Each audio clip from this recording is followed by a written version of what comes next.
Havenbedrijf Kloosterboer investeert tientallen miljoenen in Vlissingen-Oost. Het is maandag 9 november. Dit is Zeeland Nu. Containerterminal met zelfrijdende kranen. Wandelaars overlopen Zeeuwse natuurgebieden. En ZMF waarschuwt voor veel onnodig licht.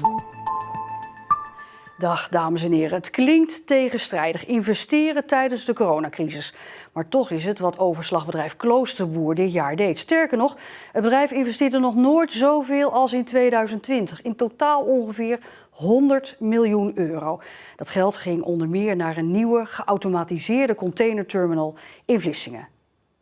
Het is druk bij Kloosterboer. Juist in de overslagsector zorgt de coronacrisis voor extra werk. We zitten in een markt die toch wel groeit. Voeding gaat door, ondanks corona natuurlijk ook. Dus in die zin hebben we daar niet zo heel erg veel last van. Dit is een nieuw project van het Zeeuwse overslagbedrijf. De containerterminal in Vlissingen is pas af en onderdeel van de grootste investering die Kloosterboer ooit deed. Deze nieuwe containerterminal in Vlissingen is niet de enige locatie waar Kloosterboer in geïnvesteerd heeft. Zo wordt er geld gestopt in 2 locaties in Frankrijk en een groot nieuw koelhuis in Rotterdam. En daarmee hoopt het bedrijf klaar te zijn voor de toekomst. We hebben dit jaar inderdaad 100 miljoen, tegen de 100 miljoen geïnvesteerd. Dat is op de diverse locaties. In Vlissingen is dat ongeveer 30 miljoen geweest. En daarmee denken we klaar te zijn voor de toekomst. Ja. Er kunnen op de nieuwe terminal op dit moment 1020 containers geplaatst worden met koel- en vriesproducten. En dat levert het bedrijf veel op. Wij gaan automatiseren en die automatisering brengt met zich mee dat we processen echt efficiënter kunnen gaan doen. Dus we kunnen meer containers handelen per tijdseenheid. We kunnen containers compacter bij elkaar zetten, waardoor we minder afstand moeten afleggen. We zijn duurzamer gaan opereren, dus we zijn omgeschakeld van fossiel naar elektrisch.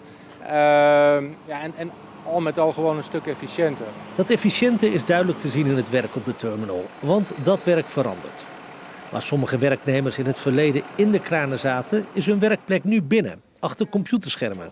We doen vanuit de rostafel, zoals we het noemen hier zo, de RTG's bedienen.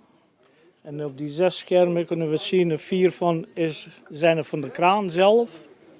En het systeem zelf, zeg maar hoe de kraan wordt aangestuurd. En het systeem van Kloosterboer, hoe wij de jobs binnenkrijgen. Daar waar ze eerst een stuur moesten bedienen, nu moeten controleren of het allemaal goed gaat met deze automatische kranen. En ze kunnen ingrijpen middels knoppen en middels een joystick eigenlijk. Ik ben meer dan 10 jaar riestrekkerchauffeur geweest, buiten, ook met containers gewerkt. Dus dat ervaring met containers heb ik wel. Alleen nu is het even anders dat je binnen bent en niet in aanraking bent zelf met machine, waar je normaal gesproken alles voelt. Nu zitten we gewoon achter de schermen te werken. Grote veranderingen dus bij Kloosterboer. En wat het bedrijf betreft is het einde nog niet in zicht. We hebben ook de ambitie om binnen nu en een jaar met wat autonome trucks hier op het terrein te rijden. Dus onbemande trucks, ook aangestuurd door de systemen die we nu inmiddels ook al hebben, dus de IT-systemen. Niet ver van nu willen we ook nog de kade uitbreiden. Dus we willen naar dieper water, diepere kades, waardoor we grotere boten kunnen binnenhalen, nog meer business aan ons kunnen binden. En dat vergt ook nog de nodige investeringen in de toekomst.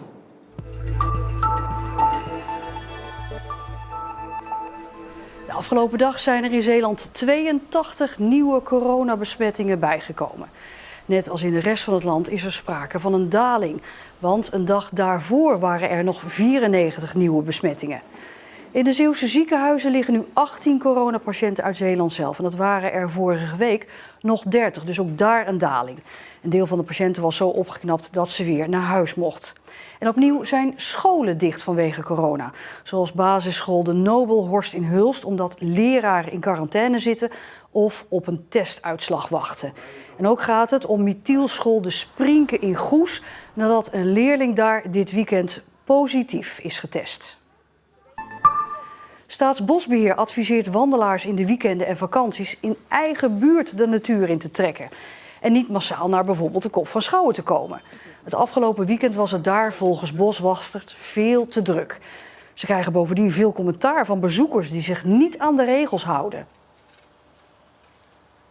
Gelukkig reageerden de meeste mensen heel positief. Die hadden het gewoon niet door of beseften het niet of hadden de regels niet gelezen. Helaas zijn er ook een aantal die een wat grotere mond geven. En dat zijn we eigenlijk niet gewend. Het ging hier altijd best gezellig. Ik kon altijd heel goed mijn praatje houden over waarom en herten en zwangere herten en noem maar op. En we merken de laatste tijd dat mensen wat minder begrip tonen. Op de Oosterschelde ter hoogte van Stavenisse hebben reddingsploegen de hele dag gezocht naar een drenkeling. Het gaat om een opvarende van een viskotter uit Ierseke. De man belandde rond 10 uur in het water, waarna direct alarm werd geslagen. Inmiddels is duidelijk dat het waarschijnlijk geen ongeluk of misdrijf betreft. De man is nog niet gevonden. Om te voorkomen dat de eikenprocessierups komend voorjaar voor overlast zorgt, is in een park in Capelle een speciale bloemenstrook gezaaid. Daar komen insecten op af die de eitjes van de rups eten. En ook zijn er broedkastjes opgehangen voor koolmezen en vleermuizen die de rups zelf opeten. Een voordeel van natuurlijk bestrijden is, zeker op deze manier, met het inzetten van natuurlijke vijanden, is dat we eigenlijk op die manier sowieso de biodiversiteit ook in het gebied kunnen verhogen. Hè? En daarnaast kunnen we door middel van die natuurlijke vijanden ook de eikenprocessierups zoveel mogelijk ook terugdringen. Volgens de Vriezen is de bestrijding nodig omdat de overlast van de eikenprocessierups ieder jaar toeneemt. Durven dromen, onderzoeken, de grenzen verleggen. Extra aandacht vandaag voor mensen met die eigenschappen, want het is de dag van de uitvinders. Museum Bizarium in Sluis legt zich toe op merkwaardige uitvindingen zoals de zeefiets. Dat is het stuur, om te sturen. En bovenaan zitten 2 vlotters en dat blijft gewoon bij drijven in de zee. Het Bizarium staat vol replica's van unieke uitvindingen. Volgens de jongens spelen uitvinders een belangrijke rol in de wereld. En het is door het falen, door het telkens vallen en opstaan van al die uitvinders, dat we verder gaan.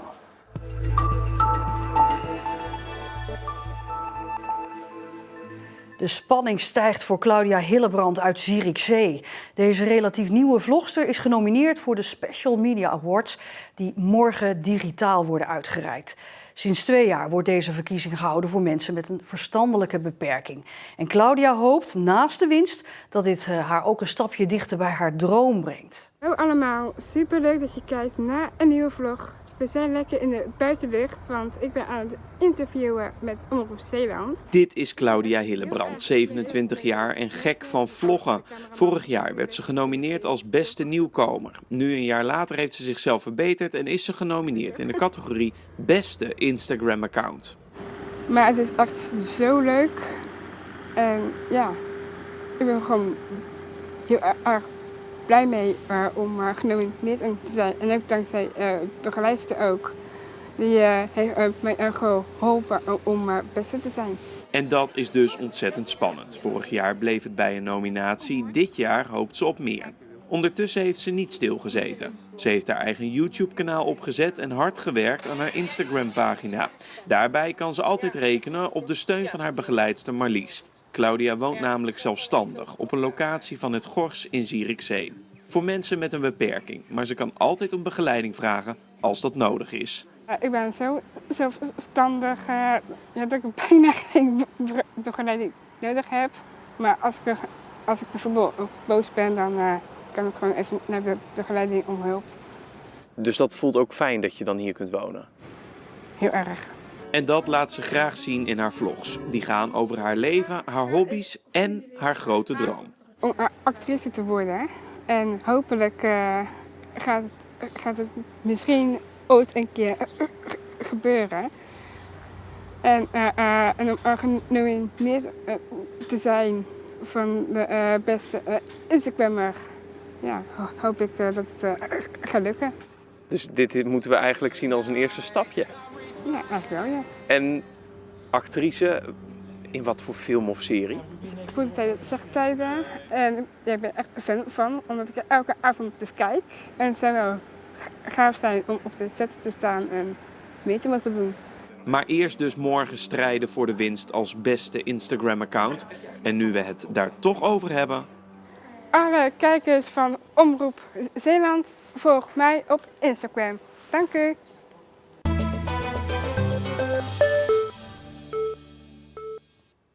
Mag het licht uit als het aan de Zeeuwse Milieufederatie ligt? Wel, want na 11 uur 's avonds brandt er nog onnodig veel licht bij bedrijven en winkels, constateerde de ZMF in een steekproef in 3 Zeeuwse gemeenten.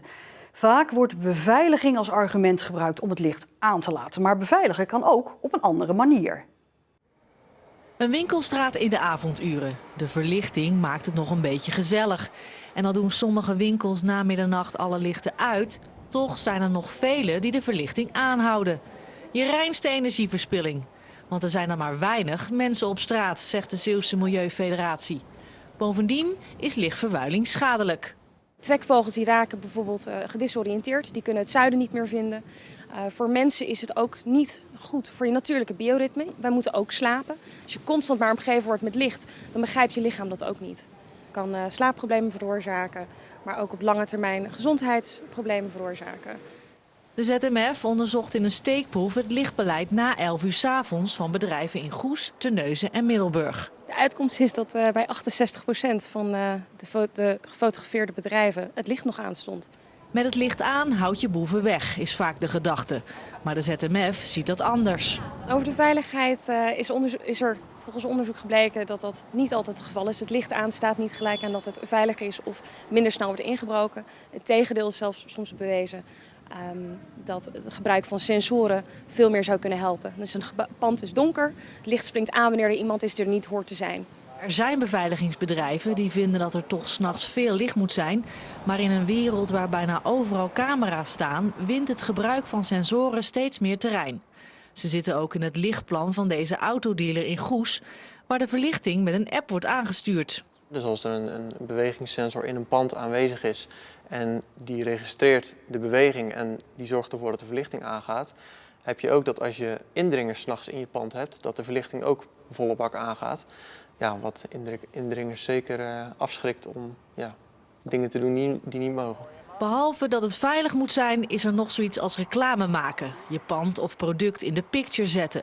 Dat gebeurt hier ook, tot 11 uur 's avonds, maar zonder schreeuwerig licht. Wat je hier ziet eigenlijk is dat we verlichting hebben toegepast met een hele smalle gradenbundel, waardoor enkel de gevel verlicht wordt en niet zozeer de omgeving. En waardoor eigenlijk dus het strooilicht zo minimaal is.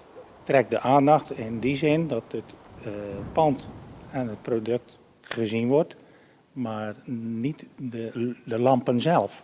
Dus het is een hele eigenlijk opvallende verschijning. De ZMF gaat nu de bedrijven uit de steekproef benaderen om te kijken of hun verlichtingsplan verbeterd kan worden.